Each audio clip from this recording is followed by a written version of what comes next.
नमस्कार बच्चों, आज हम आपके लिए क्लास 10th की मैथमेटिक्स में महत्वपूर्ण प्रश्न लेकर आए हैं और इनको हम अभी सॉल्व कराएंगे, जिससे हूबहू यही प्रश्न आपके बोर्ड में आने वाले हैं। तो ये क्लास लेना मत भूलिएगा और हम बिना देरी करते हुए इनको हम स्टार्ट करते हैं। तो ये पहला प्रश्न है हमारा। आज का जो पहला प्रश्न है, प्रश्न नंबर 1 क्या कह रहा है? वह बड़ी से बड़ी संख्या ज्ञात कीजिए जिससे जिससे 1, 2, 5 और 70 को विभाजित करने पर शेषफल क्रमशः 8 और 5 बचे। तो यहां पर हमें याद रखना है कि जब ये पहली बात तो लासा मासा का प्रश्न है और वहां पर अगर डेटा में अगर बोल दिया बड़ी से बड़ी संख्या तो हम समझ जाएंगे कि वहां पर मासा की बात कर रहा है। अगर वहां पर प्रश्न बोल दिया एक छोटी छोटी संख्या तो हम समझ जाएंगे कि वह लासा की बात कर रहा। तो प्रश्न क्या है? प्रश्न आपके साइड स्क्रीन में दिख रहा होगा। तो क्या है प्रश्न? वह बड़ी से बड़ी संख्या जिससे 125 और 70 को विभाजित करने पर सॉरी शेषफल क्रमशः 8 और 5 प्राप्त होता है। तो इस तरीके के प्रश्न अगर हम लगाते हैं तो पहला लिखेंगे हल। दिया है क्या? पहली संख्या, क्या दिया है? पहली संख्या 125 तथा दूसरी संख्या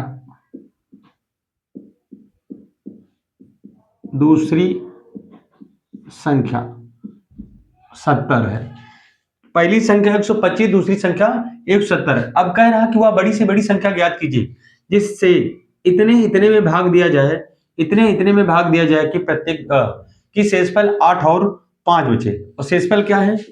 तथा पहला शेषफल जो आपका 8 है तथा दूसरा शेषफल 5 है। तो इस तरीके से आपके शेषफल दे रखे। तो अब हमें क्या है, जब क्या ज्ञात करना? वह बड़ी से बड़ी संख्या ज्ञात करना है। तो हमें क्या ज्ञात करना? बड़ी से बड़ी संख्या क्या करना? हमें ज्ञात करना है। तो जब भी इस तरीके का प्रश्न आ जाए, क्या दिया हो, ऐसे जैसे कह रहा है प्रश्न में, वह बड़ी से बड़ी संख्या ज्ञात की जिसमें इतने से भाग दिया जाए कि शेषफल क्रमशः 8 और 5 बचे। तो यहां पर लिखेंगे सीधा अभीष्ट संख्या बराबर पहली संख्या माइनस पहला शेषफल और दूसरी संख्या माइनस दूसरा शेषफल का HCF, क्योंकि यहां पर कहा गया है बड़ी से बड़ी संख्या। तो यहां पर अगर हम 125 में से अगर हम क्या घटाते हैं 8 को, तो ये आ जाएगा 117 आ जाएगा। कितना आ जाएगा? 117 आ जाएगा। और इसी तरीके से अगर यहां पर हम घटाएंगे 70 में से 5 तो यहां पर 65 आ जाएगा। तो इस तरीके से हम क्या निकाल लेते हैं? यहां पर इनका मासा निकाल लेते हैं। क्या निकाल लेते हैं? मासा निकालने के 2 तरीके हैं, एक तो भाग विधि है, दूसरा है उभयनिष्ठ क्या बोलते हैं, गुणनखंड विधि द्वारा। तो वैसे हम भाग विधि से यहां से निकाल लेते हैं 117 कामा 65। तो इसका हम निकालते हैं, यहां पर देखते हैं 13 से भाग देते हैं। 13 9 117, देख रहे हैं 13 से कट जाएगा, 3 9 117 और 13 बचे 65। अब और कोई संख्या नहीं है जो दोनों संख्याओं को पूर्णतया काट दे, क्योंकि मासा के लिए क्या अनिवार्य होता है कि उभयनिष्ठ गुणनखंड होना चाहिए। अब यहाँ पर कोई भी ऐसा गुणनखंड नहीं है जो दोनों संख्याओं काट दे, तो केवल एक ही संख्या मिली है यहाँ पर, क्या है वो? 13। तो 13 यहाँ पर क्या आ जाएगा? तो इनका तो HCF क्या आ जाएगा? तो इनका HCF आ जाएगा 13। तो यही हो जाएगी अभीष्ट संख्या। तो अतः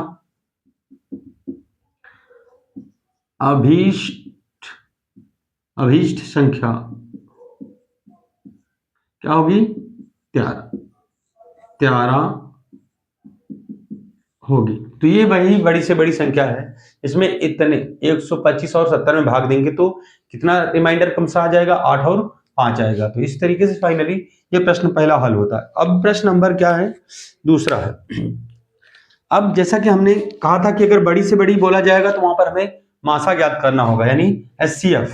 अगर वहां पर छोटी से छोटी दे दिया जाए तो क्या होगा, वहां पर हमें लासा ज्ञात करना होगा।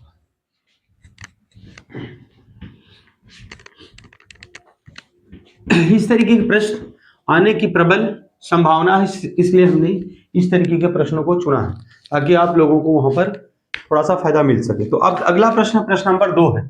प्रश्न नंबर 2 क्या कह रहा है, वह छोटी से छोटी संख्या जिसको 35, 65 और 91 से विभाजित करने पर प्रत्येक दशा में 7 शेष बचे। क्या है, प्रत्येक दशा में 7 शेष बचे, वह छोटी छोटी संख्या इसको। अब तो पहली संख्या क्या है, यहां पर लिखेंगे हल। हल पहली संख्या 35, दूसरी संख्या आपका 65 और तीसरी संख्या 91। तीसरी संख्या क्या है, 91। तो यहां पर कहा गया है प्रश्न में कि वह छोटी छोटी संख्या ज्ञात कीजिए, इसमें इतने इतने से भाग देने पर क्या बचे, प्रत्येक दशा में 7 शेष बचे। तो इसमें क्या होता है, तो जब हम इस तरह के प्रश्न आएंगे तो वहां पर प्रत्येक दशा में प्रश्न क्या कह रहा है, वह छोटी छोटी संख्या ज्ञात कीजिए जिसमें इतने इतने से भाग दें, यानी 35, 65 और 91 में भाग दें तो प्रत्येक दशा में क्या शेषफल बचे, 7 शेष बचे। तो वह छोटी से छोटी संख्या जिसको इतने इतने से विभाजित करने पर प्रत्येक दशा में 7 शेष बचे। तो हमें निकालना है यहां पर छोटे छोटे, तो हम लिखेंगे अभीष्ट संख्या। तो अभीष्ट संख्या जो आएगी वो क्या होगी, वो जो संख्या होगी 35, 65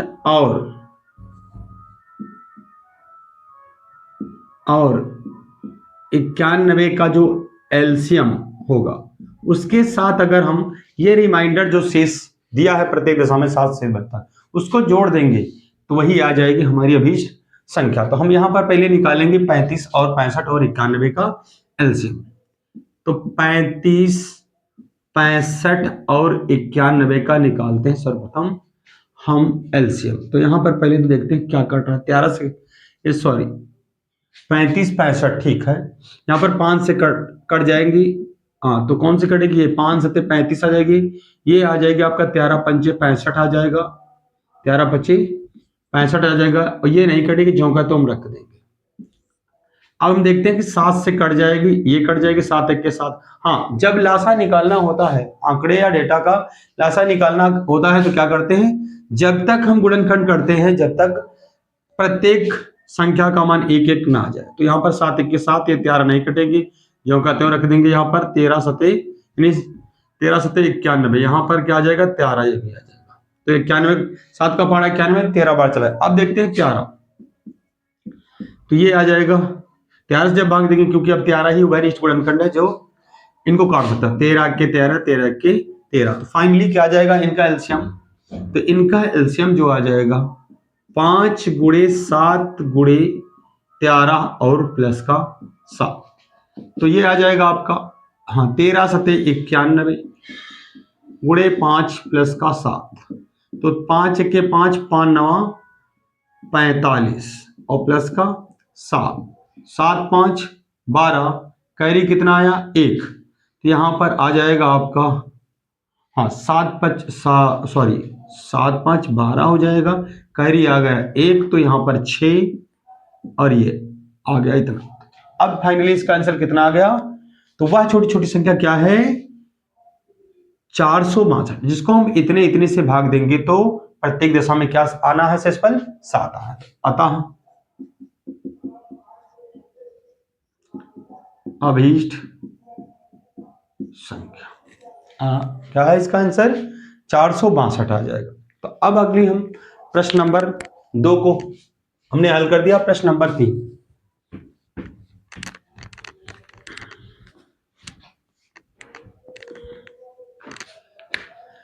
तो प्रश्न नंबर 3 क्या कह रहा है, प्रश्न नंबर 3 कह रहा है कि सिद्ध कीजिए कि 5 + √3 एक परिमेय संख्या है। क्या है, प्रश्न नंबर 3 जो कह रहा है कि सिद्ध कीजिए कि 5 प्लस रूट 3 एक परिमेय संख्या है। क्या है?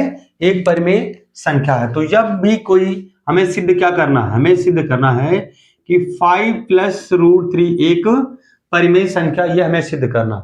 तो पहली बात तो हम यहां पर इसका विरोधाभास मानेंगे। क्या मानेंगे? तो इस तरीके के सवाल हल करने के लिए क्या किया जाता है? हम सर्वप्रथम मानते हैं,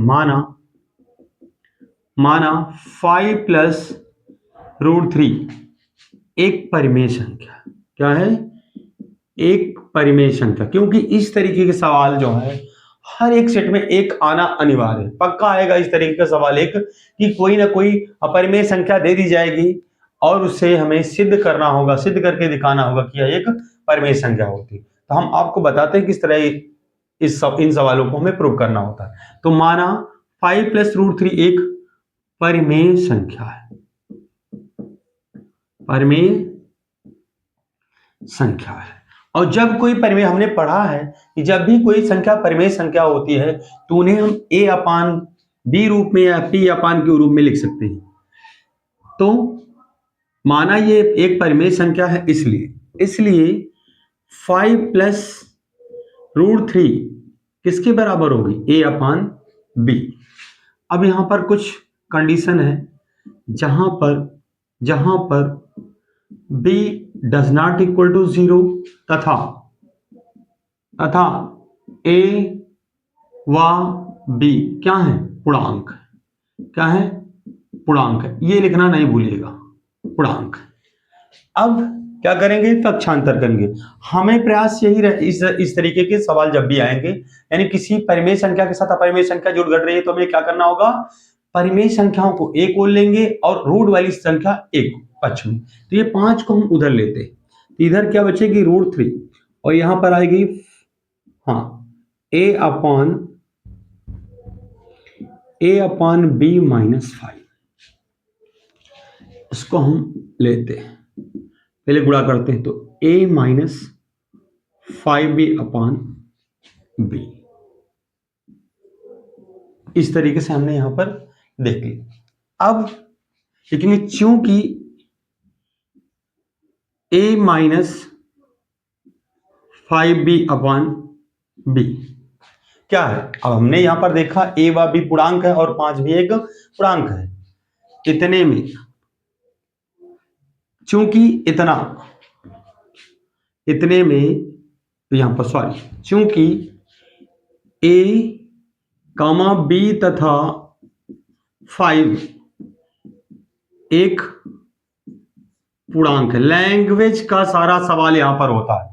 ये सवाल जो होता है पूरा लैंग्वेज का होता है। तो सर्वप्रथम क्या मानना होगा कि जिस भी संख्या को हमें परिमेय संख्या सिद्ध करना, पहले उसको मान लेंगे परिमेय संख्या, और परिमेय संख्या के बाद इस तरीके से हम क्या करेंगे? परिमेय संख्या का जो स्वरूप होता है a बाई b रूप या p अपान q रूप, तो उनको पक्षांतर करेंगे और फिर हम जो अपरिमेय या रूट वाली संख्या को एक पक्ष में ले लेंगे। उसके बाद हम इसको देखेंगे। तो यहाँ पर देखा हमने क्या? तो रूट 3 बराबर 5 a minus 5 b upon b। तो हम यहाँ पर देखते हैं a, और हमने लिखा भी है यहाँ पर कि a और b पूर्णांक है, और जैसा कि 5 भी एक पूर्णांक, वो हमें स्पष्ट दिख रहा है। तो यहाँ पर लिखेंगे हम, चूंकि a कामा b तथा 5 एक पूर्णांक संख्या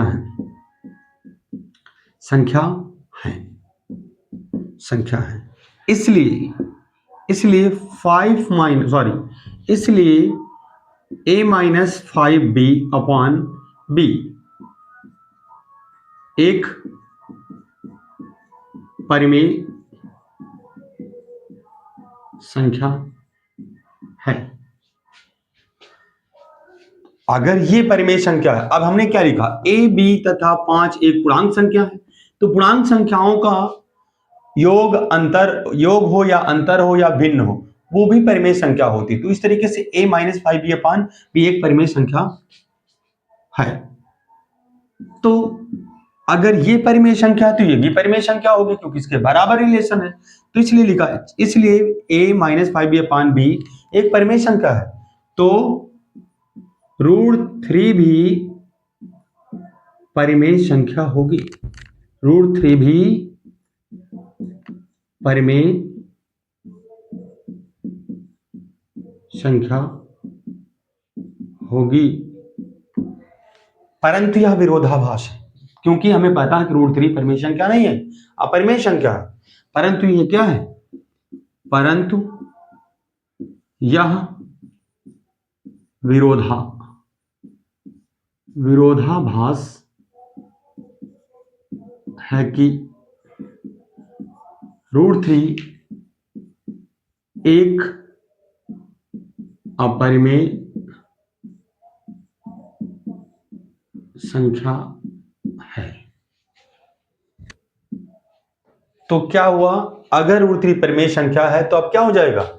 अतः प्रूफ हो जाएगा कि ये जो है, अतः 5 प्लस √3 एक अपरिमेय संख्या है। हेंस प्रूव्ड, हेंस प्रूव्ड, या इति सिद्धम लिख देंगे। बस इतने में ये कम से कम आपके 3 नंबर या 2 अंक में जरूर पूछा जाता है, और कभी कभी 4 अंक पर भी पूछ लिया जाता है। तो इस तरीके से ये आपका तीसरा प्रश्न खत्म होता है। अब चौथा प्रश्न क्या है? यहां से ये जो प्रश्न हमने बता दिया, ये वाला, ये पक्का आएगा, एकदम श्योर है। इसी बेस पर एक प्रश्न आपका हर बार और हर सेट में पूछा जाता है। तो इस तरीके से अब चौथा प्रश्न हम चलते हैं। प्रश्न नंबर 4। प्रश्न नंबर 4 क्या कह रहा है? द्विघाती बहुपद f(x) बराबर 3x² - x - 4 के शून्य ज्ञात कीजिए और शून्यकों तथा गुणांकों के बीच संबंध को सत्यापित कीजिए। तो इस तरीके का भी सवाल आपके बोर्ड में एक जरूर आता है। तो क्या है हल? पहली बात दिया है क्या? f(x) बराबर 3x² -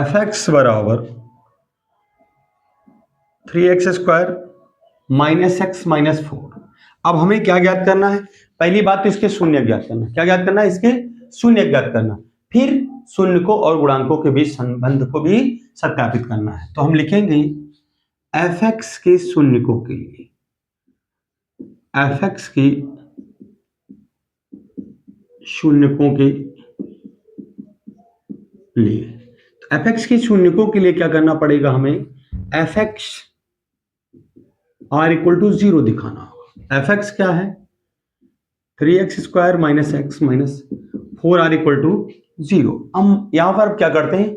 यहां पर गुणनखंड मेथड का इस्तेमाल करते हैं, गुणनखंड लगाते हैं। तो गुणनखंड का तरीका क्या होता है? तो हमने क्लासों में वैसे तो बताया है कि यहाँ पर जब गुणनखंड करते तो अचर पद का गुणा जो करते हैं x² गुणांक के साथ करते हैं। तो यहाँ पर x² गुणांक क्या है? 3 है, और यहाँ पर अचर पद का गुणांक -4 है। तो यहाँ पर गुणा करेंगे -4 × 12 आ जाएगा। तो अब इस 4 × 12 यानी इनके गुणनफल को हम यहाँ पर जो निकाले हैं, अब इस गुणनफल को ऐसे दो फैक्टर में या गुणनखंडों में व्यक्त करेंगे जिनका योग अथवा अंतर क्या जाए? मध्य पद के बराबर आ जाए। जैसा कि ये 4 × 12 ही फिट बैठेगा, क्योंकि उसको हम फैक्टर का गुणा करेंगे तो 4 × 12 माइनस का आ जाएगा, और -4 में से अगर प्लस का 3 कट जाएगा तो मध्य पद -1 आ जाएगा। तो इस तरीके से हम यहाँ पर अब लिखेंगे। हाँ, ये जो फैक्टर होते हैं इनके साथ x का गुणा करके मध्य पद के स्थान पर लिख देते हैं। तो यहाँ पर जो गुणा करें, जो गुणनखंड करें, 3x² माइनस का, पहली बात तो यहाँ पर x गुणा करेंगे 3 में तो 3x हो जाएगा, और अगर हम -4 में गुणा करेंगे तो -4x। इस तरीके से अब यहाँ पर देखते हैं कि यहाँ पर कॉमन क्या है। देख रहे हैं दोनों में 3 उभयनिष्ठ है और x भी उभयनिष्ठ है। तो यहाँ पर हम लिख सकते हैं 3x कॉमन। तो 3x कॉमन लिए तो x², एक बार x तो बचेगा, और 3x यहाँ पूरा कॉमन निकल है, और जहां से पूरा कॉमन हो जाता है वहां पर 1 बचता है। अब यहाँ पर देखते हैं माइनस भी कॉमन है। अब ये इन दोनों पदों में देखते हैं, यहाँ पर माइनस भी कॉमन है, और यानी -4 कॉमन है। तो -4 जब कॉमन लेंगे तो यहाँ पर क्या आ जाएगा? x + 1 आ जाएगा।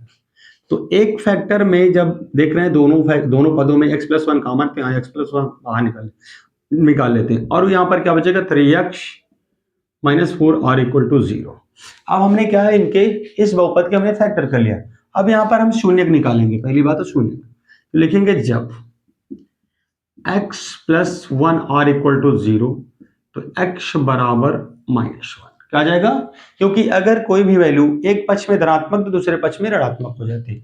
इस तरीके से एक मान हमने निकाल लिया। फिर से जब करेंगे, जब 3x minus 4 are equal to 0, तो 3x बराबर 4 आ जाएगा, और फिर ये यहाँ पर ये 3 गुणा में है तो उधर आएगा तो भाग, तो x बराबर क्या आ जाएगा 4/3। अब यहाँ पर हमने यहाँ पर लिखेंगे अतः बहुपद के शून्यक, अतः बहुपद के शून्यक क्रमशः,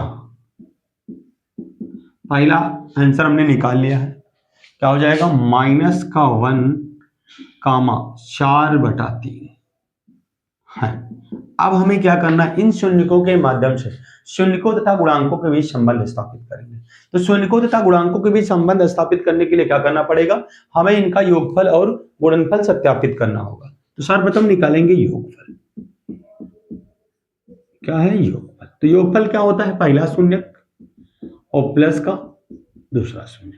तो इनको पहले हल करेंगे, -3 -3 और प्लस का 4/3, क्योंकि भिन्न है, भिन्न को हल करते 3 1 के 3 -3 हो जाएगा और प्लस का 4, और यहाँ पर हल करते तो 1/3 आ जाता है। तो हमें पता है योगफल के लिए क्या अनिवार्य है, योगफल में जो होता है माइनस x का गुणांक होता है, योगफल में क्या होता है -x का गुणांक बटे x² गुणांक होता है। तो माइनस बाहर लाना होगा, और माइनस बाहर लाने के लिए अंदर भी माइनस लेना पड़ेगा, क्योंकि माइनस माइनस तभी प्लस हो जाएगा।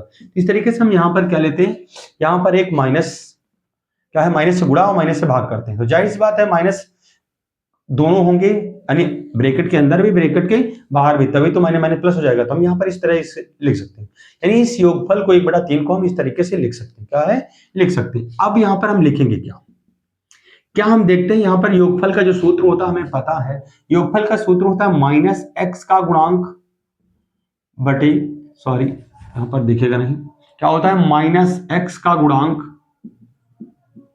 बटे x² का गुणांक। तो हम क्या देखते हैं, क्या इस प्रकार का है, तो हाँ यहां पर देखते हैं कि x गुणांक -1, तो यहां पर लिख सकते हैं हम सीधा x का गुणांक बटा का 3 में क्या है x² गुणांक है, हाँ बिल्कुल लिख सकते हैं, यहां पर लिख सकते हैं। क्या लिखेंगे, x² का गुणांक। तो एक चीज तो यहां पर हमने सिद्ध की कर दिया कि योगफल क्या है, योगफल तो हमने प्रूव कर दिया। अब निकालेंगे हम गुणनफल। क्या है, गुणनफल।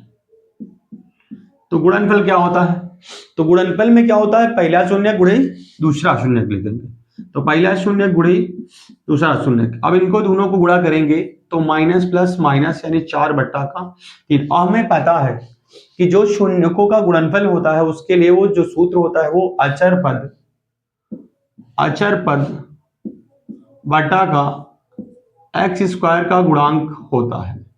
तो हमें उसी तरह लिखना होगा, यानी कहने का मतलब है हम ब्रैकेट लगा लेते हैं, ब्रैकेट लगा लेते हैं -4/3। तो जैसा कि यहां पर अचर पद में -4, तो यहां पर लिख सकते हैं हम अचर पद बटा 3 में क्या है x² गुणांक, तो लिख सकते हैं x² का गुणांक। तो यहां पर हमने सिद्ध कर दिया, क्या है, अतः संबंध सत्यापित, अतः शून्यकों तथा गुणांकों के बीच संबंध क्या होता है, सत्यापित होता है। अतः हम यहां पर लिख देंगे, क्योंकि हमने योगफल और गुणनफल भी दिखा दिया, तो लिखेंगे यहां पर अतः शून्यकों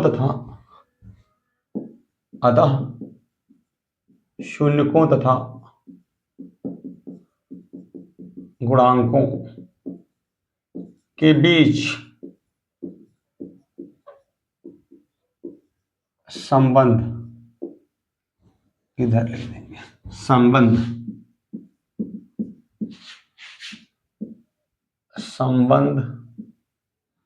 सॉरी संबंध सत्यापित होता है।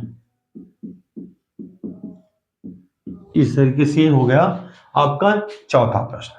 अब हम चलते पांचवें प्रश्न की ओर। पांचवा प्रश्न क्या है?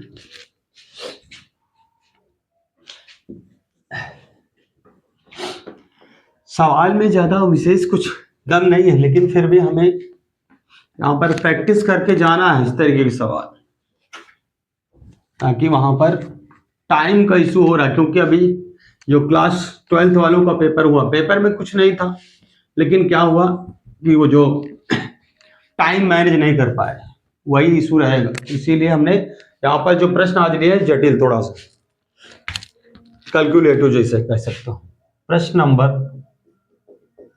5। तो प्रश्न नंबर 5 का जो है वो क्या है, कह रहा है बहुपद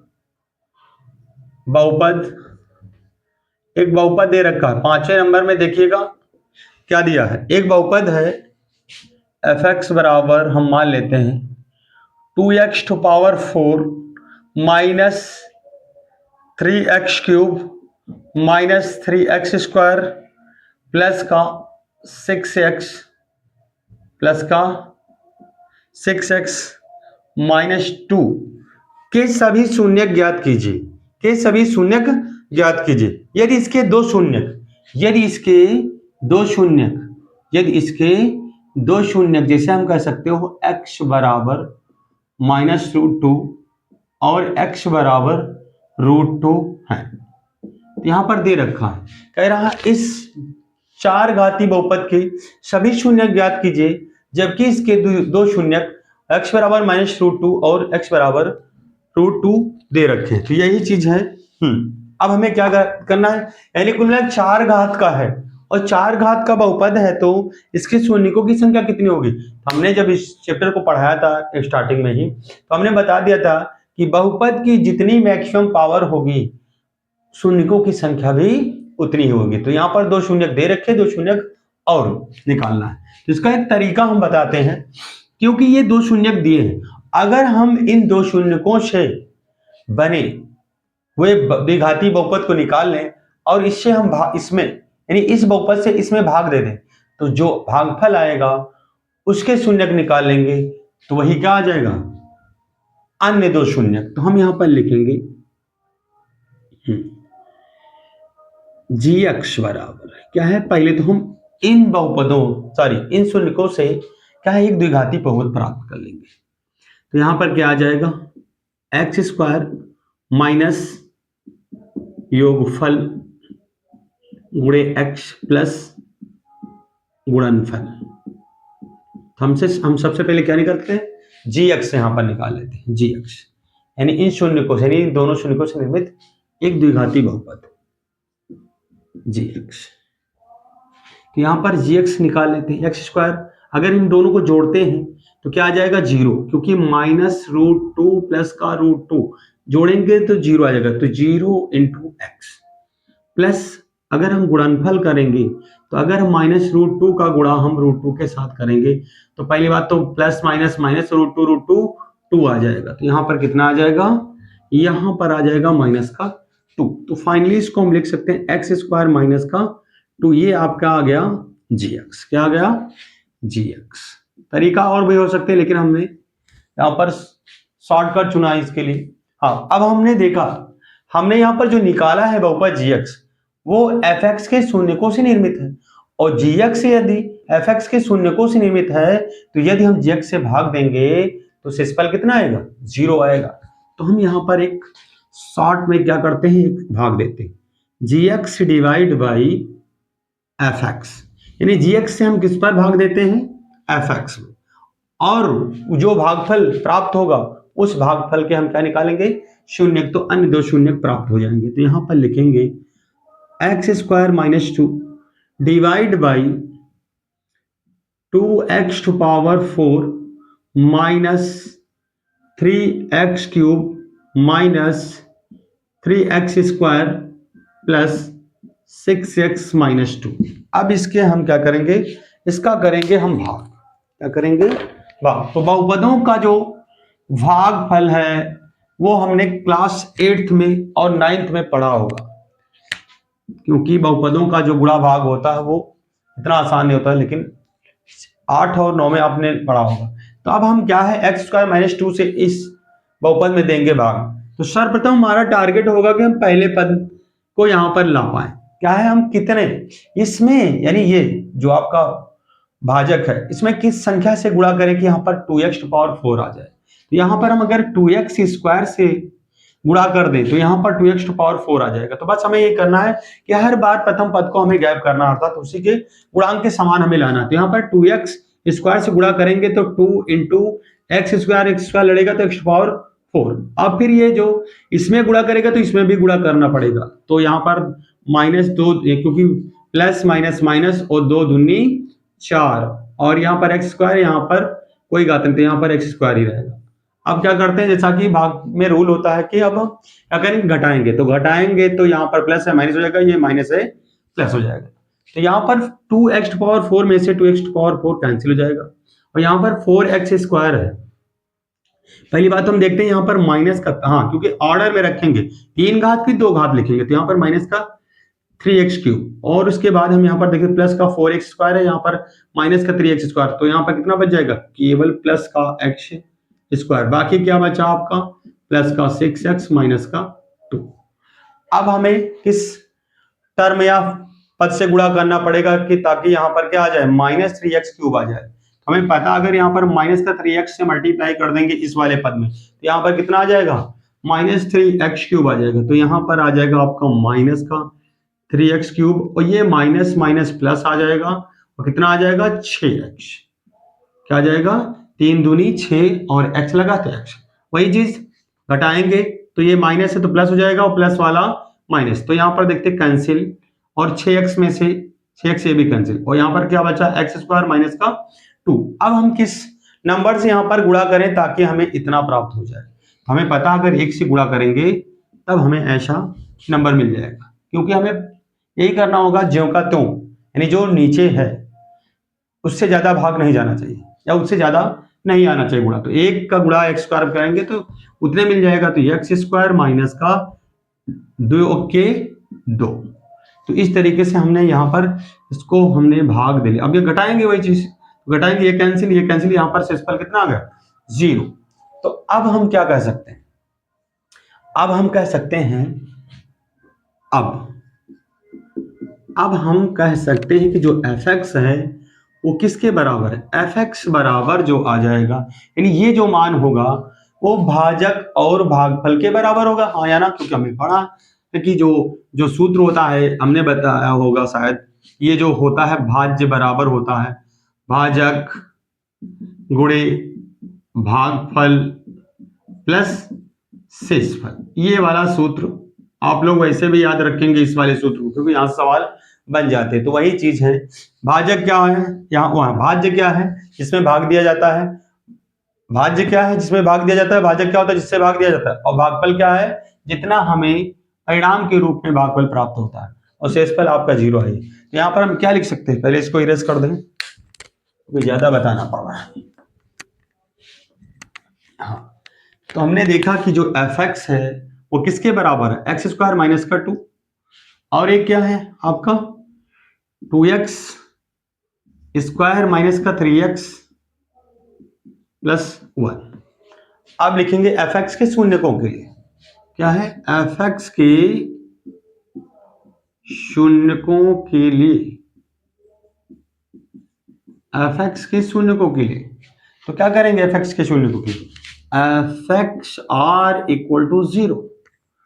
तो यहां पर एक तो फैक्टर है x स्क्वायर माइनस 2 है और दूसरा है 2x स्क्वायर माइनस का 3 और प्लस का 1 r इक्वल टू 0। तो जब करेंगे, जब x square minus 2r equal to 0 तो x स्क्वायर बराबर 2 और जैसे ही यहां से वर्गमूल हटेगा तो दूसरे पक्ष में रखी संख्या पर अंडर रूट चढ़ जाएगा और यहाँ पर प्लस माइनस लग जाएगा। जब भी स्क्वायर हटेगा तो प्लस माइनस लगा लेंगे। इस तरीके से ये आ गया। अब बचा दूसरा फैक्टर या दूसरा गुणनखंड, उसका हम निकालते हैं। अब दूसरा फैक्टर क्या है यहां पर हम देखते हैं, 2x स्क्वायर माइनस का 3x प्लस का 1 बराबर 0। जब ये तो अब वही चीज दो घाती बहुपद है, इसके फैक्टर करेंगे तो अचर पद का गुणा एक्स स्क्वायर गुणा अंक सा, 2 1 के 2, अब 2 1 के 2 इसका गुणनफल आ गया। अब इस 2 को ऐसे दो फैक्टर बनाएंगे जिससे मध्य पद मिल जाए, और मध्य पद माइनस में है तो जाहिर सी बात दोनों फैक्टर किसमें होने चाहिए, निगेटिव में होने चाहिए, क्योंकि इनका गुणनफल पॉजिटिव आना चाहिए। हम लिख सकते हैं माइनस का 1 गुणे माइनस का 2, क्योंकि इनका जब गुणा करेंगे तो माइनस माइनस प्लस 2 1 के 2 आ जाएगा। लेकिन हम जब -2 और -1 जोड़ेंगे तो मध्य पद अर्थात -3 मिल जाएगा। तो यहां पर हम इसी के साथ क्या है, प्रत्येक गुणनखंड में x का गुणा करके 7 लिख देते हैं, ये आ जाता है मध्य पद के स्थान पर। तो इस तरीके से यहां पर देखते हैं 2x कॉमन है, क्योंकि 2 भी उभयनिष्ठ है, x भी उभयनिष्ठ है, तो यहां पर इतना केवल x बचेगा, और यहां पर क्या बच जाएगा -1। यहां पर हम -1 कॉमन ले सकते हैं, क्योंकि और कोई संख्या उभयनिष्ठ नहीं है। जहां पर कोई संख्या उभयनिष्ठ नहीं होती वहां पर 1 होता है, यहां पर माइनस लेते हैं कॉमन, क्योंकि यहां पर जैसे x -1 फैक्टर है तो अगले में भी x पॉजिटिव ही होगा, क्योंकि यहाँ पर x पॉजिटिव, तो यहाँ पर x पॉजिटिव बनाने के लिए माइनस कॉमन लेते हैं, तो यहाँ पर ये आ जाएगा आपका इस तरीके से। अब दोनों में x -1 हम बाहर निकालते हैं तो यहाँ पर क्या बचेगा, 2x -1, 2x -1 r = 0। अब x फिर लिखेंगे, अब जब x -1 r = 0 तो x बराबर 1 आ जाएगा। और दूसरा फैक्टर क्या है आपका 2x -1, जब 2x -1 r = 0 तो 2x r = 1 या x बराबर 1/2। तो अब यहां पर लिखेंगे अतः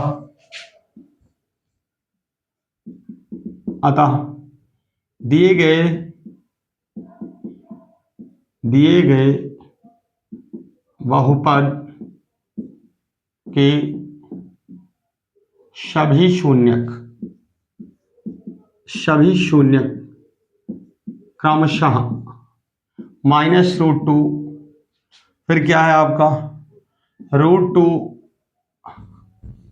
या फिर पहले 1 लिख ले, क्योंकि 1 क्रमशः लिख रहा है, -√2 फिर 1 फिर √2 या 1/, भी ठीक, वो भी सही है। क्या आ जाएगा यहाँ पर -√2 फिर 1/2 फिर 1 और फिर आपका आ जाएगा √2। इस तरीके से चारों शून्य हमने निकाल दिए, ठीक है। तो अच्छा क्वेश्चन है, हाँ थोड़ा सा कैलकुलेटिव है। तो अगला प्रश्न हम चलते हैं, प्रश्न नंबर 6 की ओर चलते हैं।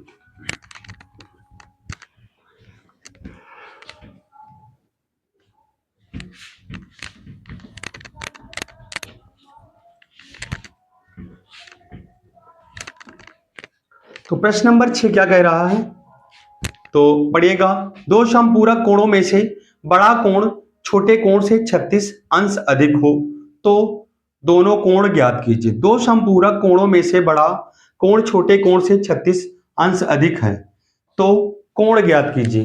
तो पहली बात तो यहां पर कंडीशन क्या है, समपूरक कोण की। क्या है, समपूरक कोण की। तो हम यहां पर बात करें, एक होता है कोटिपूरक,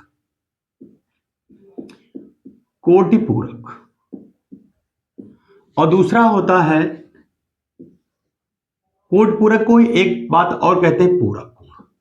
तो कोटपूरक कोण कहें या फिर पूरक कोण कहें, तो वो दो न्यून कोण जिनका योगफल क्या हो, 90 अंश हो, वो दो न्यून कोण जिनका योगफल 90 अंश हो उन्हें हम कोटपूरक कहते हैं। और उसके बाद समपूरक कोण क्या होते हैं, समपूरक कोण क्या होते हैं,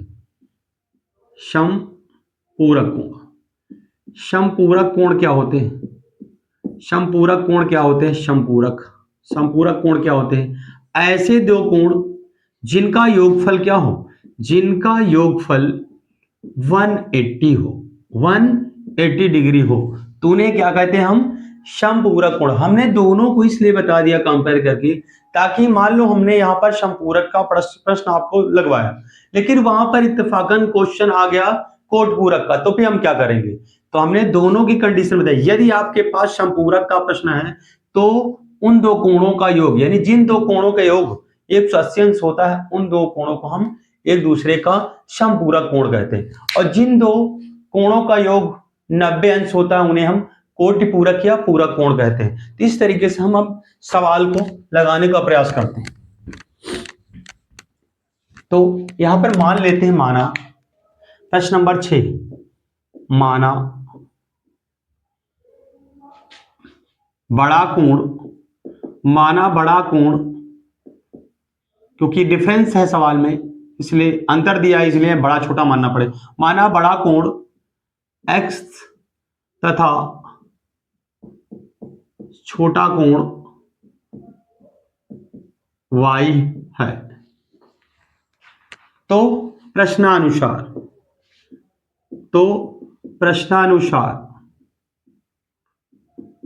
प्रश्नानुसार का मतलब वहां पर प्रश्न में कहा गया है कि जो बड़ा कोण है वो छोटे कोण से 36 अंश अधिक। इक्वेशन नंबर, अधिक या कम का मतलब होता है अंतर, अधिक या कम का मतलब तुलना होता है, वो भी मतलब होता है अंतर। क्या होता है? बड़ा कोण छोटे कोण से कितना अधिक है?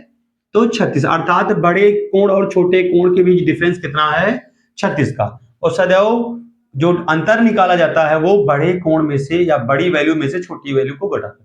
तो हमने यहाँ पर लिखा माना बड़ा कोण x तथा छोटा कोण y है, तो बड़े कोण में से छोटे कोण को घटा दिया जाए तो कितना आ जाएगा? 36 का अंतर आ जाएगा। तो इस तरीके से हमने इक्वेशन हमने 1 प्राप्त कर लिया, या हमने समीकरण 1 प्राप्त कर लिया। अब लिखेंगे हम जानते। क्या लिखेंगे? हम जानते। हम क्या जानते? जैसे हमने प्रॉपर्टी बता दिया है कि यदि प्रश्न है संपूरक कोण का, तो संपूरक कोण क्या होते हैं? ऐसे दो कोण जिनका योगफल 180 अंश हो। तो हम जानते हैं कि संपूरक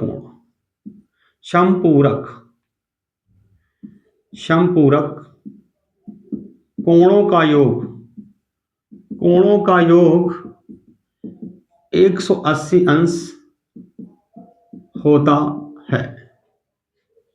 इसलिए x plus y are equal to 180 डिग्री, अर्थात 180 अंश। ये आपका आ गया सेकंड इक्वेशन।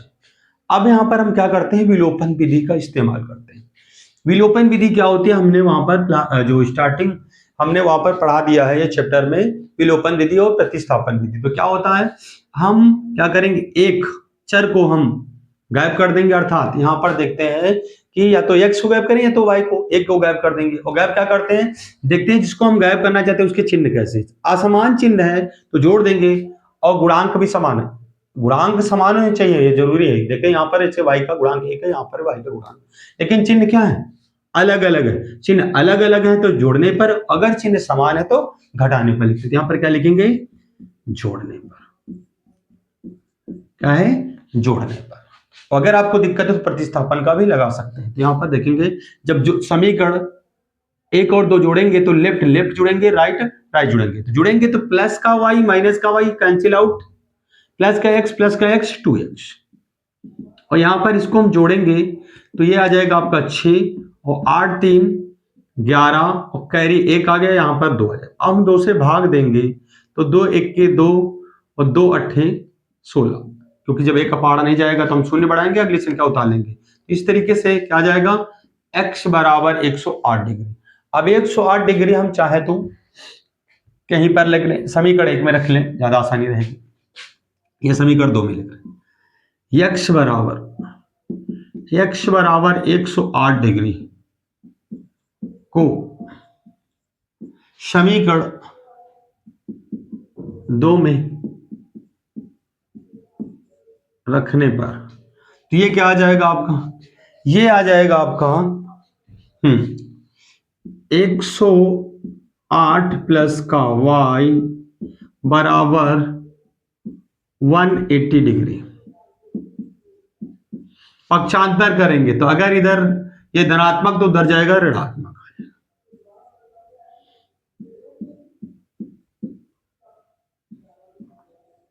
तो घटा लें, तो घटाएंगे तो यहां से एक कैरी यहां पर लिख लें, वैसे घटा के आपको बता दें ताकि आपको दिक्कत ना हो। तो यहां से हम कैरी लेंगे, यहां पर 10 10 में से 8 चलाएगा 2 आ जाएगा। यहां पर कितना बचा? 7। तो 7 से शून्य घटेगा, 7 ही रहेगा, 1 से 1 घट जाएगा तो 0। तो कुल मिला के यहाँ पर y का मान 12। तो अतः जो कोण आ जाएंगे वो क्रमशः क्या आ जाएंगे? 108 अंश और एक क्या आ जाएगा? 72 डिग्री। तो इस तरीके से ये प्रश्न हल होता है। हम अगले प्रश्न की ओर अब चलते हैं। वो प्रश्न नंबर है 7। प्रश्न नंबर 7 क्या है? भिन्न पर आधारित प्रश्न है। किस पर है? भिन्न पर आधारित प्रश्न है। अर्थमेटिक का है और भिन्न पे, क्योंकि अर्थमेटिक के कम से कम 2 सवाल जो हैं वो आपके 6 नंबर पर आते हैं। अब भले ही अथवा में आए, लेकिन वहां पर ये जरूर पूछा जाता है, इसलिए हम यहाँ पर भिन्न के सवाल। तो पहली बात, जब भी भिन्न का सवाल कोई आ जाएगा तो यहाँ पर प्रश्न नंबर, पहली बात तो कौन सा है? 7वां प्रश्न।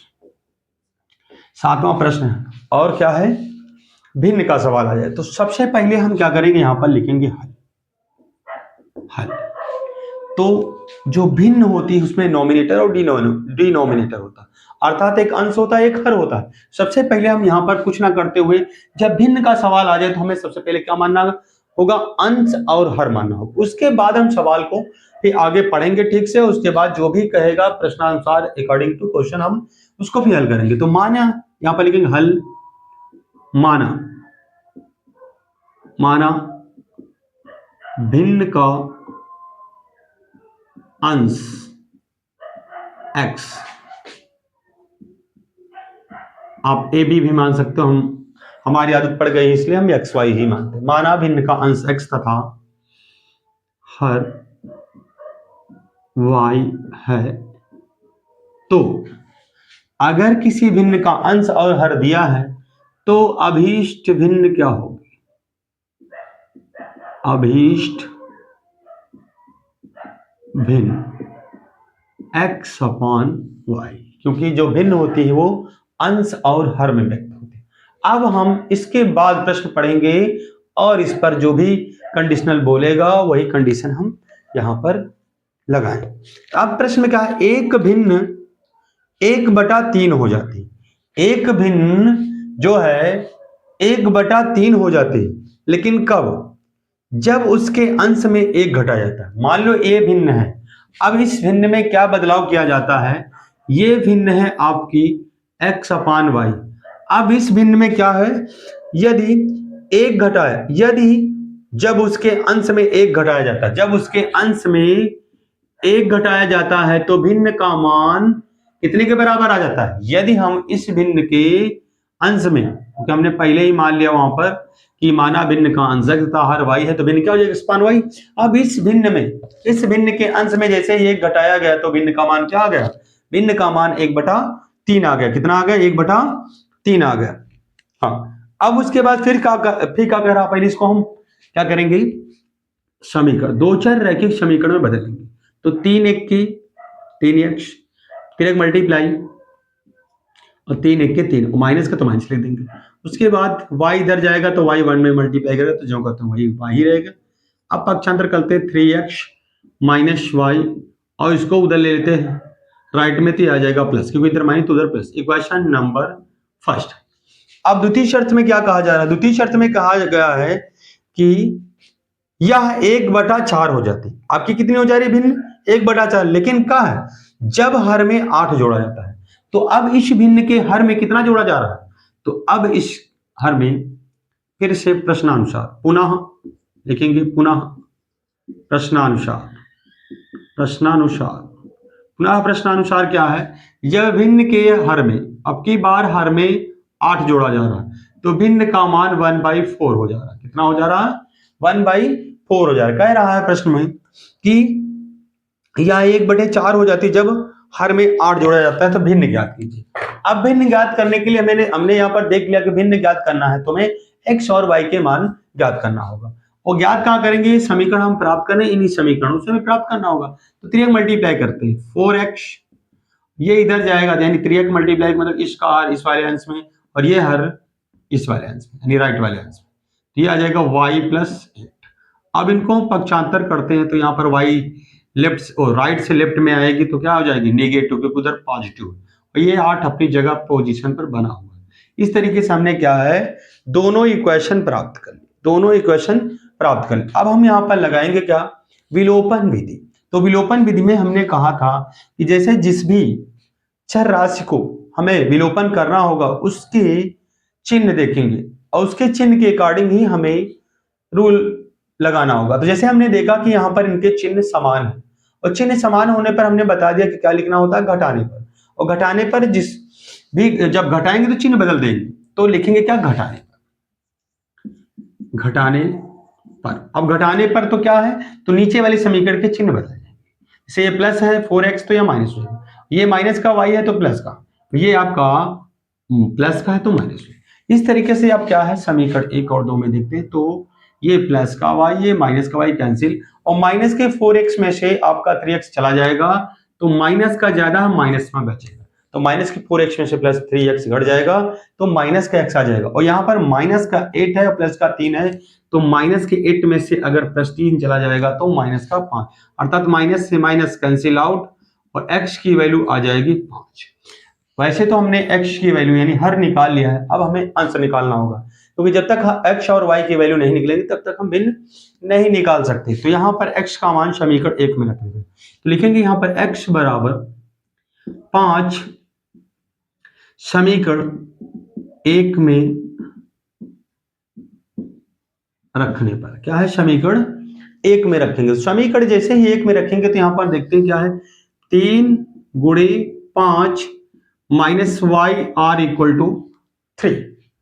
अब इनका हम गुणा करते हैं, तो 5 3 15 और इनका पक्षांतर करते हैं, 3 राइट से लेफ्ट आएगी निगेटिव, क्योंकि उधर पॉजिटिव, ये उधर जाएगा तो पॉजिटिव, क्योंकि लेफ्ट में निगेटिव, तो ये 15 में से अगर 3 घट जाएगा तो 12, तो फाइनली y का मान कितना आ गया, 12। तो लिखेंगे अतः अभीष्ट भिन्न, अतः अभीष्ट भिन्न बराबर x अपान y बराबर x का मान कितना निकला 5 और y का मान 12।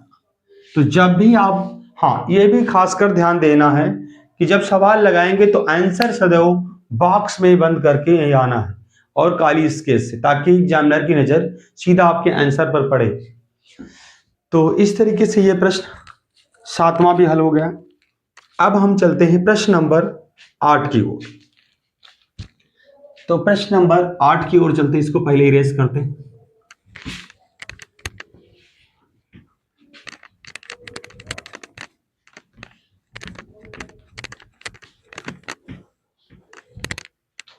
तो प्रश्न नंबर 8 क्या है, 2 अंकों की संख्या पर आधारित प्रश्न। तो इसको भी हम पहले थोड़ा सा कॉन्सेप्ट आपको बता दें। जब भी 2 अंकों की संख्या पर आधारित प्रश्न होगा तो हमें क्या करना होगा, क्या है, 2 अंकों की संख्या। तो हमने देखा है कि जब भी 2 अंकों कोई संख्या होती है, पहले तो हम आपको थोड़ा सा कॉन्सेप्ट बताते हैं। जैसे लिखा है मान लो 12, तो 12 को हम क्या लिख सकते हैं, 1 इंटू 10 प्लस 2। तो हमने यहां पर क्या देखा कि जो दहाई का डिजिट होता है या दहाई का अंक होता है, उसमें सदैव 10 का गुणज होता है, अर्थात जो दहाई का अंक होता है वो 10 का गुणज होता है, और जो इकाई अंक होता है वो अपने आप में स्वतंत्र होता है।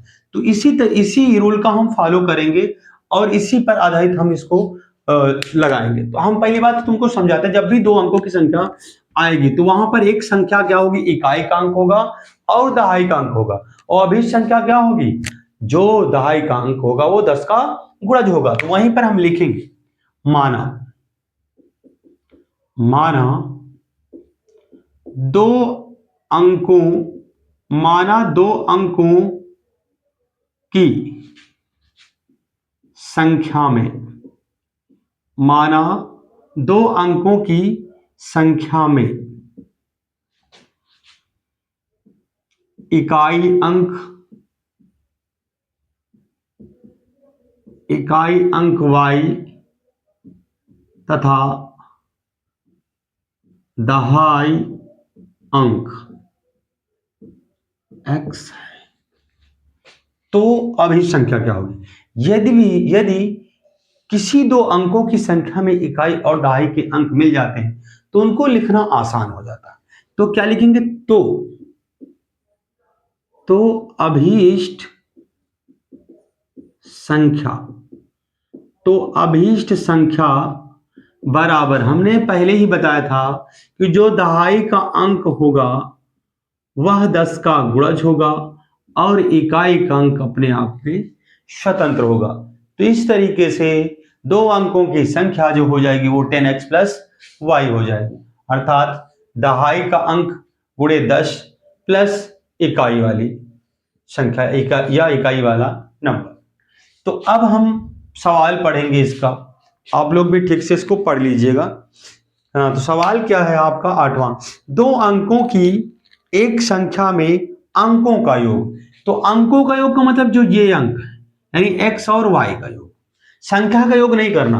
अंकों का योग जैसे हम कहते हैं कि ये 25 है, तो 25 क्या है, तो 25 में दहाई का अंक 2 है और इकाई का अंक 5 है, तो हम कहें इनके अंकों का योग क्या हो जाएगा, 5 2 7। इसका मतलब होता है अंकों को, जैसे हम कहते हैं लिखा है यहाँ पर 57, तो यहाँ पर जो दो अंकों की संख्या तो है, लेकिन इनके जो अंक, दो अंकों की संख्या के अंक क्या है, एक 5 है एक 7 है, तो 7 5 12। उसी तरीके से यहाँ पर जो दो अंकों की संख्या है उसमें इकाई का अंक y है और दहाई का अंक x है, तो अर्थात इनके x और यानी इनके इकाई और दहाई के अंकों का योग कितना कहा गया है प्रश्न में, तो कहा गया है 12। तो लिखेंगे प्रश्नानुसार क्या है,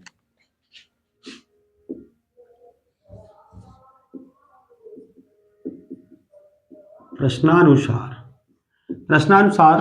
क्या कहा गया, इस दो अंकों की संख्या के अंकों का योग कितना है 12, इक्वेशन नंबर फर्स्ट।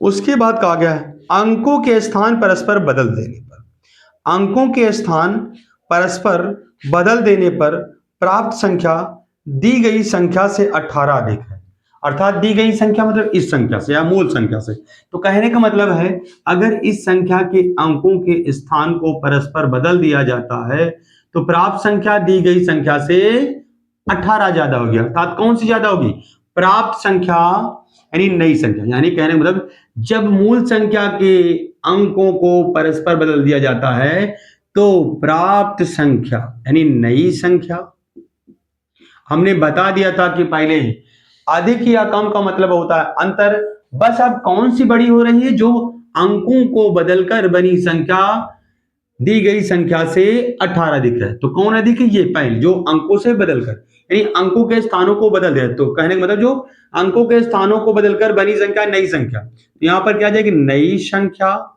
माइनस मूल संख्या, मूल मतलब पुरानी संख्या दी गई संख्या, मूल संख्या, इनके बीच का डिफरेंस कितना आ जाता है 18, यही कह रहा है। तो प्रश्न में एक बार हम फिर से पढ़ दे रहे हैं, दो अंकों की एक संख्या के में अंकों का योग कितना है 12, ठीक। उसके बाद अंकों के स्थान बदलने पर प्राप्त संख्या, अंकों के स्थान बदलने पर प्राप्त संख्या दी गई संख्या से 18 अधिक, अर्थात कौन सी अधिक है, ये अधिक, कितना अधिक है 18। तो हमने कहा था जो संख्या अधिक हो, जब अधिक या कम की बात आती है तो जो संख्या अधिक होती है उसमें से कम वाली संख्या को हटा दिया जाता है और जितना अंतर दिया है वो बराबर लिख दिया जाता है। तो यहां पर लिखेंगे अब 10y प्लस x, ब्रैकेट ले लेते हैं, और फिर मूल संख्या क्या है आपकी 10x plus y are equal to 18।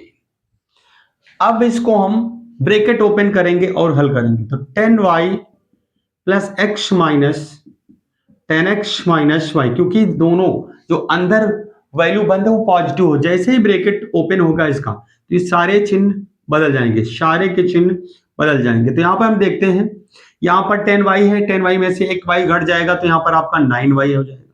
यहाँ पर माइनस का 10x है, माइनस के 10x में से एक प्लस का x चला जाएगा तो माइनस का 9x आ जाएगा और ये आ जाएगा आपका 18। अब हम क्या करते हैं, 9 से भाग देते हैं, समीकरण के दोनों पक्ष, या फिर अगर दिक्कत है तो हम सीधा 9 कॉमन लेते हैं, तो यहां पर बचेगा y माइनस एक्स, क्योंकि दोनों ये 9 उभयनिष्ठ है। अब क्या करते हैं, दोनों पक्षों में 9 से भाग दे देते हैं, तो 9 एक के 9, 9 दूनी 18। ये भी हम कह सकते थे कि ये 9 इधर गुणा है तो उधर भाग में, यही हम कर देते क्योंकि नहीं तो किसी को हो सकता है दिक्कत हो जाए सॉल्यूशन में भी। तो 9 हमने कॉमन लिया तो y minus x are equal to 18 बचा, 9 इधर गुणा है तो उधर जाएगा तो भाग, तो 18/9 और 9 दूनी 18। इस तरीके से y minus x are equal to 2 आ जाएगा, इक्वेशन नंबर सेकंड। इस तरीके से हमने दो समीकरण प्राप्त कर लिए, या फिर इसको हम इस तरीके से भी लिख सकते हैं, पहले x को लिख लें और y को बाद में लिख ले, y को बाद में लिख ले। तो ये आ गया आपका equation number second, equation number second. फिर से वही हम लगाएंगे रूल, कौन सा, विलोपन विधि। तो विलोपन विधि में हम क्या करना चाहते हैं, क्योंकि यहां पर आसान होगा अगर हम x का विलोपन कर दें, क्योंकि निगेटिव सॉरी चिन्ह भिन्न भिन्न है और चिन्ह भिन्न भिन्न होते हैं, जोड़ने पर लिखने पर क्या जल्दी से हल हो जाता है। तो यहाँ पर हम क्या लिखेंगे, दोनों सभी समीकरण 1 और समीकरण 2 को जोड़ने पर, तो यहाँ पर सीधा लिखेंगे जोड़ने पर, जोड़ने पर। और जब जोड़ेंगे तो हमें पता है माइनस का प्लस का x कैंसिल, और y भी प्लस का y भी प्लस का, दोनों समीकरण में y प्लस का तो 2y, और इधर 12 है, इधर आपका 2 है, तो ये आपका जोड़ेंगे तो 14 आ जाएगा, और 2 1 के 2, 2 7 14, तो y की वैल्यू कितनी आ जाएगी, 7 आ जाएगी, y की वैल्यू 7। अब यह मान समीकरण 1 में पुट कर देंगे, समीकरण 1 में रखने पर, अब यह मान समीकरण 1 में रखेंगे तो x plus 7r equal to 12, तो x बराबर 12 माइनस 7, यह x बराबर क्या आ जाएगा आपका 5। तो अब हमने देखा कि यहां पर हमने इकाई और दहाई के अंक प्राप्त कर लिए हैं। अब इस संख्या में x और y के मान रखकर हम प्राप्त कर लेंगे, तो लिखेंगे अतः अभीष्ट संख्या, अतः अभीष्ट संख्या क्या आ जाएगी, तो वो आप क्या आ जाएगी, क्योंकि संख्या क्या है 10x प्लस y। अब हम यहां पर पुट करेंगे वैल्यू, x की वैल्यू क्या है 5 है, और प्लस का y की वैल्यू कितनी है 7 है। तो यहां पर पहले गुणा करेंगे 5 धाम 50, क्योंकि बॉडोमास का रूल कहता है पहले बॉडोमास का यूज करेंगे तो पहले मल्टीप्लाई फिर उसके बाद एडिशन होता है। तो 5 धाम 50 प्लस 7 अर्थात 57 आ जाएगा, इसका 57 इज द करेक्ट आंसर। तो यही आ जाएगा आपका अभीष्ट संख्या, अभीष्ट संख्या, अभीष्ट संख्या, ये आ गया। अब हम प्रश्न नंबर किधर की ओर चलते हैं, प्रश्न नंबर 9 की ओर। क्या है, प्रश्न नंबर 9 की ओर चलते हैं। ये कौन सा प्रश्न था, ये आपका 8वां था। अब हम पढ़ाएंगे आपको 9वां प्रश्न, कौन सा,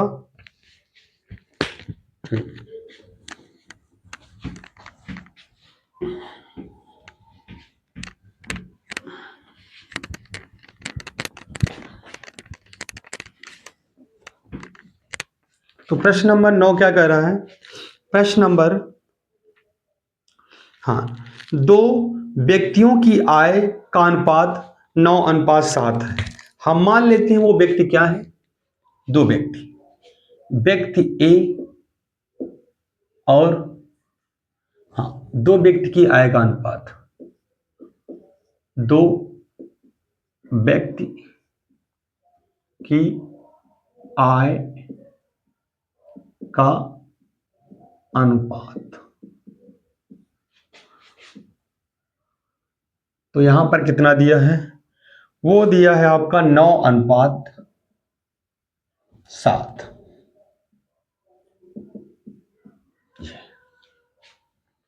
मान लेते एक व्यक्ति ए है, एक व्यक्ति बी है, और उनकी, और कह रहा उनके खर्चों या व्यय का अनुपात, व्यय बोले या खर्चा बोले, तथा खर्चे का अनुपात या खर्चों का अनुपात। तो खर्चों का अनुपात कितना दे रखा, 4:3 है, कितना है 4:3 है, और प्रत्येक की बचत समान है, प्रत्येक की बचत जो है वो 2000 रुपए है। तो ये सवाल है, हमें क्या ज्ञात करना है, प्रत्येक की मासिक आय ज्ञात कीजिए, प्रत्येक की मासिक आय ज्ञात कीजिए। तो एक चीज ध्यान दे आराम से, पहली बात तो आय, आय, तो आय क्या होगी हम पहले समझ लें। जैसे हम कुछ कमा रहे हैं तो वो हमारा इनकम होगा, क्या होगा, हमारी इनकम होगी। जैसे हम कुछ कमा रहे हैं तो वो हमारी आय है। मान लो मासिक जो भी है हम कमा रहे हैं, और आय जो होगी वो क्या होगी, आय में से ही तो हम खर्च करेंगे वही, और आय में से ही तो हम सेविंग करेंगे। तो जो हमारी आय होगी वो खर्च और बचत के योग के बराबर होगी, हाँ या ना। पहली बात तो आय बराबर खर्च प्लस बचत। तो यहां पर दिया क्या है, आय और खर्च दिया है, तो यहां पर हम एक रिलेशन निकालते हैं। आय जैसे खर्च इधर प्लस इधर आएगा तो माइनस, बराबर बचत। तो ये रिलेशन निकल कर आया क्या है कि आय माइनस खर्च बराबर बचत होता है। तो इस तरीके से हम क्या निकालेंगे, प्रत्येक की मासिक आय निकालेंगे, क्योंकि यहां पर ज्ञात करना है क्या, प्रत्येक की मासिक आय। प्रत्येक की मासिक आय हमें क्या करना है, काउंट करना है या ज्ञात करना है। तो ये हमारे पास है। तो हाँ, लेकिन याद रहे कि इस कंडीशन क्या है कि जो ये सूत्र एक प्रकार से रिलेशन बन गया, आय माइनस खर्च बराबर बचत। तो हम यहां पर थोड़ा सा मानते हैं, माना ए की आय,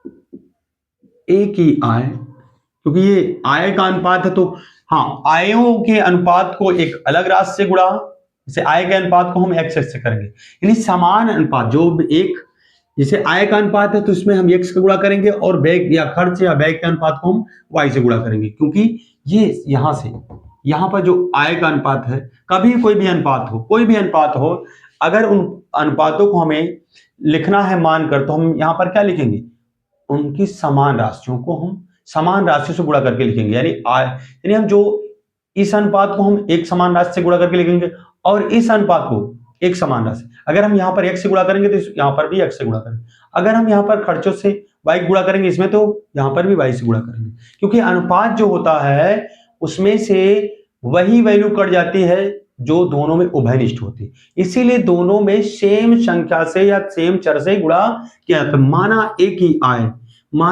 की आय 9x तथा b की आय 7x और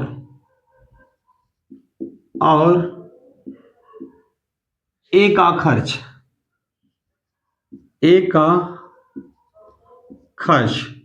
कितना है, 4 अनुपात में, तो हम यहां पर खर्च को y के गुणज में मानते हैं, तो 4y तथा b का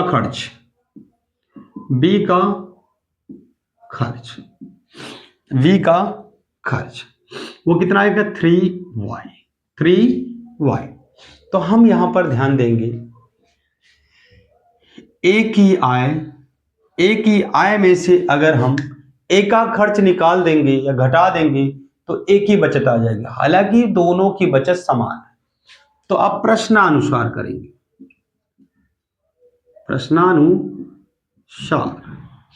तो ए की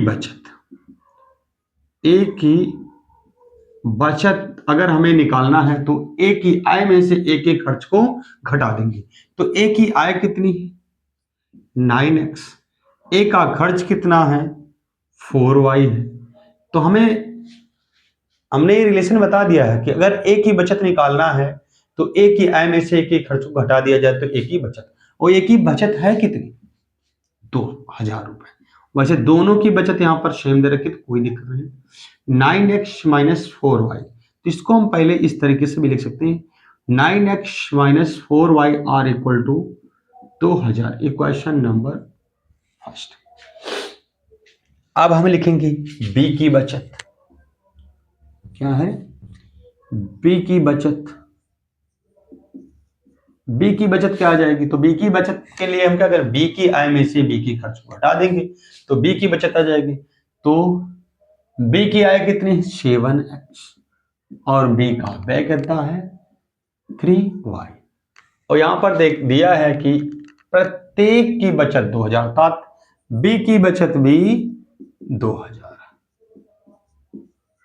तो इस तरीके से हम इसको ऐसे भी लिख सकते हैं, 7x minus 3y are equal to 2000, ये आपका आ जाएगा इक्वेशन नंबर सेकेंड। अब इन दोनों समीकरणों से हम क्या करेंगे, x के मान निकालेंगे। किसका केवल निकालेंगे? x का मान, क्योंकि यहां पर कहा गया मासिक आय, प्रत्येक की मासिक आय, और आय के लिए क्या है? आय के लिए x का मान ही जरूरी, बाकी y के वैल्यू कोई आवश्यकता नहीं। तो हम यहां पर क्या करेंगे? y के गुणांक को बराबर करके y का विलोपन कर देंगे और x का मान फाइंड कर लेंगे या ज्ञात कर लेंगे। तो यहां पर देखते हैं, यहां पर y का गुणांक 3 है और यहां पर y का गुणांक 4 है। तो क्या करेंगे?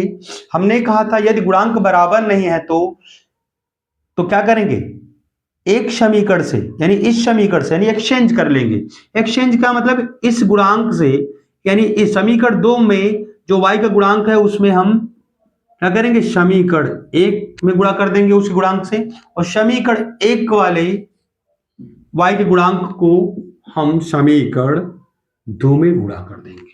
तो इस तरीके से अब जो हमें समीकरण प्राप्त होंगे उनसे हम इनका सलूशन कर लेंगे। तो 9 त्रिक 27 और 3 चौको 12 और 3 दूनी 6, अर्थात ये 6000। ये इक्वेशन जो नया बनेगा इसे हम थर्ड इक्वेशन मान लेते हैं या तीसरा। अब यहां पर करते हैं 4 7 28, x माइनस का 4 तेही 12 आ जाएगा और उसके बाद 4 दूनी 8 आ जाएगा। ये आपका ऑर्डर इक्वेशन नंबर 4। अब यहां पर देखते हैं कि y के गुणांक बराबर हो गए हैं, तो अब इनको हम करेंगे अकॉर्डिंग टू इनके जो चिन्ह है उसके अकॉर्डिंग इनको जोड़ घटाएंगे। तो हमने कहा था यदि समान चिन्ह है, समान चिन्ह और समान गुणांक है तो क्या लिखेंगे? घटाने पर, क्योंकि दोनों के चिन्ह निगेटिव, घटाने पर। और घटाने पर जब लिखते हैं तो नीचे वाले समीकरण के चिन्ह बदल देते हैं, अर्थात प्लस है तो माइनस, क्योंकि ये प्लस है तो माइनस, ये माइनस है तो प्लस, और ये भी आपका प्लस है तो माइनस, यानी चिन्ह बदल देंगे। अगर प्लस है तो माइनस कर देंगे, माइनस है तो प्लस। जैसे ये प्लस था माइनस कर दिया, ये माइनस है तो प्लस हो गया, ये प्लस है तो माइनस। अब ये क्या है? जब यहां पर घटाने पर करेंगे तो अब देखते हैं क्या है? प्लस का प्लस, अब घटाने के बाद जोड़ेंगे इस समीकरण को, बोथ साइड दोनों पक्षों को जोड़ेंगे, लेफ्ट वाला लेफ्ट में, राइट वाला है, तो 12 प्लस का y माइनस का y, ये आपका कैंसिल हो जाएगा, और माइनस का 28x में से प्लस का 27x चला जाएगा तो माइनस का 1x बढ़ जाएगा। तो इस तरीके, और यहां पर माइनस के 8000 में से प्लस का 6000 घट जाएगा। तो सदैव जो वैल्यू ज्यादा होती है, जिस चिन्ह का मान ज्यादा होता है उसी चिन्ह में मान आता है। तो माइनस के 8000 में से प्लस का 6000 घट जाएगा तो माइनस का 2000 बढ़ जाएगा, तो ये आ जाएगा। तो माइनस से माइनस कैंसिल, x बराबर आपका जो वैल्यू आ जाएगा कितना आ जाएगा? 2000। अब हमने यहां पर देखा कि a किया है, अतः लिखेंगे। अब हम फाइंड कर, अतः a की आय बराबर कितनी? 9x। तो 9 अगर यहां पर रख रहे हैं x की वैल्यू 2000 तो कितना आ जाएगा? 9 दूनी 18000। ये आ गया आपका a की आय, तथा b की आय। तो b की आय में जो रेशियो था 7x का था, तो 7x, अर्थात यहां पर हम कह सकते हैं 7 मल्टीप्लाई 2000, अर्थात 7 दूनी 14, अर्थात 14,000 इसका करेक्ट आंसर आ जाएगा। तो इस तरीके से ये भी सरल हो गया। अब हम प्रश्न नंबर 10 की ओर चलते हैं। प्रश्न नंबर 10 की ओर चलते हैं। हम थोड़ा सा टाइम इसलिए ले रहे हैं ताकि आपको एकदम ब्रेन में फिट बैठ जाए, क्योंकि यही सवाल आपको वहां पर दिक्कत कर सकते हैं, क्योंकि कैलकुलेटिव होते हैं और थोड़ा सा प्लस माइनस में एरर हुआ तो समझ लो पूरा सवाल चला गया।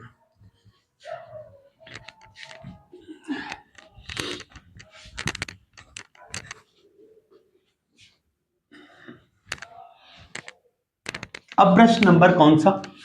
प्रश्न नंबर 10। प्रश्न नंबर 10 क्या है? प्रश्न नंबर 10 कह रहा है कि एक समीकरण, दो समीकरण दिए हैं और उनके हमें हल करना है। कह रहा हल कीजिए, हल कीजिए। तो हल कीजिए क्या है? तो सवाल है 2/√x प्लस 3/√y r = 2। इसको हम इक्वेशन फर्स्ट मान लेते हैं। और एक इक्वेशन और दे रखा है 4 upon root x minus 9 upon root y are equal to -1। इस तरीके से समीकरण है हमारे पास, तो कोई दिक्कत नहीं, हमारे पास कोई इशू नहीं होना चाहिए। बस वही रूल अपनाएंगे हम, क्या है, वही रूल विलोपन वाला हम लगा देंगे, क्योंकि हम यहाँ पर डरने वाले थोड़े ना है, क्योंकि ये अंडर रूल लगा दिया तो इससे डरना नहीं, हमें बस वही करना है। जैसे यहाँ पर देखते हैं 1 upon root y 1 upon root y 1 upon root x 1 upon root x, लेकिन गुणांक भिन्न भिन्न है। तो हम क्या करेंगे, से यहाँ पर हम चाहें तो y का विलोपन कर दें, तो y का विलोपन करने के लिए y के गुणांक बराबर करना होगा। यहाँ पर क्या देखते हैं, अंडर रूट वाई के गुणांक बराबर करना होगा, तो यहाँ पर देखते हैं 9 है, यहाँ पर 3 है, तो सीधा हम क्या करेंगे, यहाँ पर 3 से गुणा कर देंगे, 3 से गुणा कर देंगे, तो यहाँ पर 3 तरक का 9 यानी वाई के गुणांक बराबर हो जाएंगे। तब यहाँ पर लिखेंगे तो 3 दूनी 6 बटा रूट एक्स प्लस का 3 तरक का 9 बटे रूट वाई और 3 दूनी 6, इसमें 1 से गुणा करना कोई आवश्यकता नहीं, इसको ज्यों का तो हम लिख देंगे फिर से, ये तो इक्वेशन का जाए। यहाँ पर कहने के लिए 1 गुणा कर दें, कोई दिक्कत नहीं, क्योंकि 1 9 1 के 9 ही रहेगा। तो यहाँ पर इक्वेशन को हम मान लें थर्ड, और इसको यहाँ पर 1 से गुणा करेंगे तो कोई इशू नहीं, ज्यों का तो वही आ जाएगा, 1 चौके 4 1 9 9 और ये आपका आ जाएगा माइनस का, तो ये क्वेश्चन आ जाएगा 4। अब क्या करेंगे, क्योंकि बच्चे क्या होता है कि रूट देखकर डर जाते, जबकि बहुत आसान है, हम वही रूल अपना रहे हैं, कोई एक्स्ट्रा रूल तो लगाए नहीं। तो यहाँ पर हम क्या करेंगे, लिखेंगे जोड़ने पर, क्योंकि ये पूरा वैल्यू देख रहे हैं सेम है, केवल ये प्लस का ये माइनस है, तो लिखेंगे जोड़ने पर। हमने कहा था जिसको हमें गैप करना होगा उसके चिन्ह अपोजिट है जोड़ने पर, अगर सेम चिन्ह है तो घटाने पर, जोड़ने पर तो जोड़ेंगे तो ये दोनों प्लस माइनस कैंसिल हो जाएंगे। यहाँ पर देख रहे हैं कि यहाँ पर 6 अपान रूट एक्स है और प्लस का 4 अपान रूट एक्स बराबर यहाँ पर कितना आ जाएगा, 5 आ जाएगा, क्या आ जाएगा, 5 आ जाएगा। इनको देखते हैं हर बराबर, तो 6 4 10 बटा रूट एक्स आ जाएगा, यहाँ पर 5, तो ये रूट एक्स इधर भाग तो उधर गुणा, तो ये आ जाएगा इतना, और ये 5 के 5 5 दूनी 10, तो ये आ जाएगा आपका रूट एक्स बराबर 2। अब दोनों पक्षों को होल वर्क कर देंगे, तो यहाँ पर क्या आ जाएगा 4 आ जाएगा, और यहाँ पर रूट एक्स का होल वर्क करेंगे तो ये आ जाएगा एक्स, तो ये आ गया एक्स का मान। हाँ, रूट एक्स का मान अब समीकरण, किसी समीकरण में, इतने सारे समीकरण देख रहे हैं, किसी में रख दें, तो हम क्या करते हैं समीकरण 1 में ही रख देते हैं रूट एक्स का मान। रूट एक्स बराबर 2 को समीकरण 1 में रखने पर, तो रख रहे हैं भाई यहाँ पर, तो कितना आ जाएगा 2 upon 2 plus 3 upon root y are equal to 2, 2 1 जा 2, तो यहाँ पर आ जाएगा 2 1 के 2 हो जाएगा, हाँ ये 1 इधर पॉजिटिव उधर जाएगा तो नेगेटिव, तो 2 में से घट जाएगा, ये आ जाएगा आपका 1, इधर भाग तो उधर गुणा हो जाएगा। अब क्या करेंगे, दोनों बच्चों का होल वर्क करेंगे तो ये 3 तरफ का 9 हो जाएगा, ये आपका y का जो है रूट वो कैंसिल हो जाएगा। इस तरीके से x और y के मान क्रमशः 4 और 9 आ जाएंगे। तो ये भी आपका सवाल